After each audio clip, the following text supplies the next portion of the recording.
Hey guys, welcome to my YouTube channel. कैसे आप सभी लोग? आई होप आप सभी लोग अच्छे होंगे। तो आज हम इस वीडियो में UP TGT UP PGT exam के लिए राजनीतिक विज्ञान विषय में राजनीतिक विचारक के बारे में अध्ययन करेंगे। इस टॉपिक को लेकर छात्र बहुत परेशान रहते हैं कि कितना पढ़ा जाए, कहाँ से पढ़ा जाए। तो इसी को देखते हुए हमने सोचा कि सबसे पहले यही टॉपिक उठाया जाए। तो राजनीतिक चिंतक पढ़ने से पहले हम देखेंगे कि राजनीति किसे कहते हैं, राजनीति का केंद्रीय विषय क्या है, इसका संबंध किससे है, राजनीति का शाब्दिक अर्थ क्या है। तो आइए स्टार्ट करते हैं।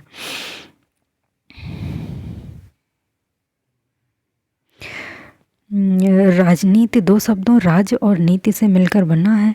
राज्य में ही नागरिक लोग रहते हैं और राज्य का कार्य है इन्हीं नागरिकों के लिए नीतियों का निर्माण करना। राजनीति का शाब्दिक अर्थ क्या है? राजनीति का शाब्दिक अर्थ है सार्वजनिक कल्याण के विषय में किया गया कार्य। राजनीति का संबंध किससे? राजनीति का संबंध सार्वजनिक जीवन से होता है। और राजनीति का केंद्रीय विषय क्या है? राजनीति का केंद्रीय विषय राज्य होता है। और राज्य किसे कहते हैं? राज्य जो है राजनीतिक रूप से संगठित समाज को ही राज्य कहते हैं। राज्य में कितने प्रकार की शासन प्रणालियाँ प्रचलित हैं? तो राज्य में 3 प्रकार की शासन प्रणालियाँ प्रचलित हैं। पहली हो गई राजतंत्र, दूसरी हो गई कुलीन तंत्र और तीसरी हो गई लोकतंत्र। तो जो है राजतंत्र में जब राज्य में एक व्यक्ति का शासन होता है तो उसे राजतंत्र कहते हैं। जब राज्य में कुछ व्यक्तियों का शासन होता है तो उसे कुलीन तंत्र कहते हैं। जब राज्य में बहुत सारे व्यक्तियों का शासन होता है तो उसे लोकतंत्र कहते हैं। अब राज्य कितने प्रकार के होते हैं? तो राज्य 2 प्रकार के होते हैं। एक प्राकृतिक राज्य और दूसरा हो गया कृत्रिम राज्य। तो जो प्राकृतिक राज्य है, प्राकृतिक राज्य ईश्वर द्वारा निर्मित राज्य है। ये प्राकृतिक राज्य असीमित होता है, इसकी कोई सीमा नहीं। प्राकृतिक राज्य में राज्य को प्रधान बताया गया, मतलब राज्य को साध और व्यक्ति को साधन बताया गया। दूसरा है कृत्रिम राज्य। कृत्रिम राज्य होता है मानव द्वारा निर्मित राज्य। इसमें राज्य सीमित होता है, इसमें व्यक्ति को प्रधान बताया गया है, मतलब व्यक्ति को साध और राज्य को साधन बताया गया है। आधुनिक कालीन विचारकों ने राज्य को साधन और व्यक्ति को साध माना है, मतलब आधुनिक कालीन विचारक व्यक्ति को प्रधान मानते हैं, व्यक्ति को ही सब कुछ मानते हैं। और वहीं पाश्चात्य विचारक प्लेटो अरस्तु राज्य को साध और व्यक्ति को साधन मानते हैं, मतलब पाश्चात्य विचारक राज्य को साध मानते हैं, राज्य को प्रधान मानते हैं। आधुनिक कालीन विचारक व्यक्ति को प्रधान मानते हैं और पाश्चात्य विचारक राज्य को प्रधान मानते हैं। अब देखते हैं राजनीतिक चिंतन। तो चिंतन का विषय क्या होता है? इसमें राज्य होता है। राजनीतिक चिंतन का जन्म कहाँ पे हुआ था? यूनान में हुआ था। और राजनीतिक चिंतन का विकास कहाँ पे हुआ था? यूरोप में हुआ था। यूनानियों ने ही राजनीति को क्रमबद्ध एवं वैज्ञानिक बनाया था। अब भारत में राजनीतिक चिंतन का जन्मदाता किसे माना जाता है? कौटिल्य को। इनकी बुक का नाम क्या है? अर्थशास्त्र है। अर्थशास्त्र राजनीति पर आधारित पुस्तक है।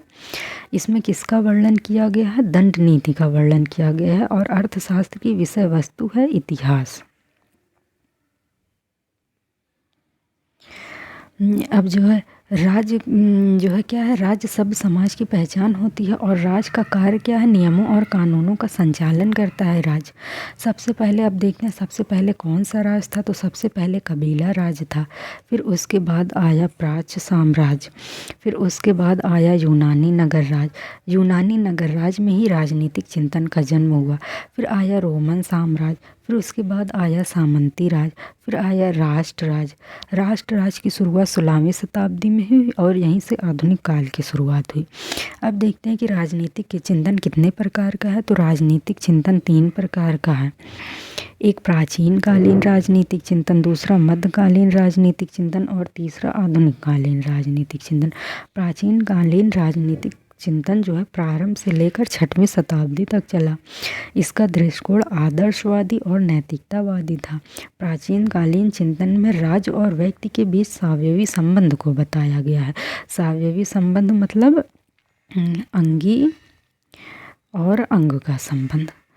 अंगी मतलब होता है संपूर्ण और अंग मतलब होता है अंश। मतलब राज्य को इसमें अंगी बताया गया है और व्यक्ति को अंग बताया गया है। प्राचीन कालीन चिंतक के प्रमुख विचारक हैं प्लेटो और अरस्तु। अब आता है मध्यकालीन चिंतन। तो मध्यकालीन चिंतन की शुरुआत कब हुई? 6वीं शताब्दी में हुई और ये 16वीं शताब्दी तक चला। मध्यकालीन चिंतन में धार्मिक सत्ता का बोलबाला था। किसका बोलबाला था? धार्मिक सत्ता का बोलबाला था और ज्ञान और विज्ञान का अभाव था। ज्ञान और विज्ञान का अभाव था और जो है अलौकिक जगत को आधार बनाकर लौकिक जगत की राजनीति की जाती थी। इस काल के प्रमुख विचारक है संत Augustine, Pope Gelasius second, Marsilio of Padua और जो है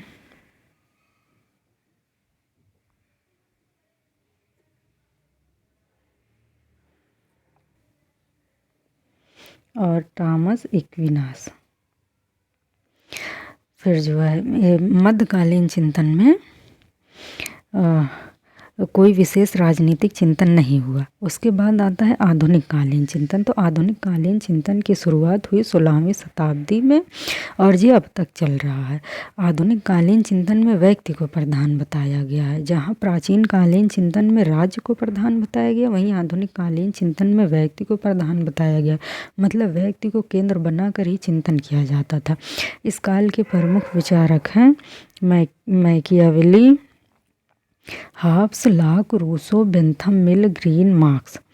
अब देखते हैं कि उस समय यूनानी राज का स्वरूप कैसा था। तो उस समय यूनानी नगर राज छोटे छोटे भागों में बटा हुआ था। Example Athens, Sparta. एथेंस में ही सुकरात और प्लेटो का जन्म हुआ था और इस एथेंस में उस समय प्रत्यक्ष लोकतंत्र था और वहाँ की अर्थव्यवस्था कृषि पर आधारित थी और स्पार्टा में उस टाइम सैनिक शासन था। और यूनानी नगर राज में राज्य को साध मतलब राज को प्रधान बताया गया और व्यक्ति को साधन बताया गया है। प्राचीन कालीन चिंतक प्लेटो और अरस्तु एक आदर्शवादी राज की स्थापना करना चाहते थे। तो आज हम इस वीडियो में यहीं तक पढ़ेंगे। इसके बाद का चिंतन कैसा था, मतलब प्लेटो स्टार्ट करने से पहले हम पढ़ेंगे कि प्लेटो के पूर्व का चिंतन कैसा था। तो लेकिन ये हम आगे के वीडियो में, कल के वीडियो में पढ़ेंगे। तो अगर आज का वीडियो आपको पसंद आया हो तो इसे लाइक करें। Thank you.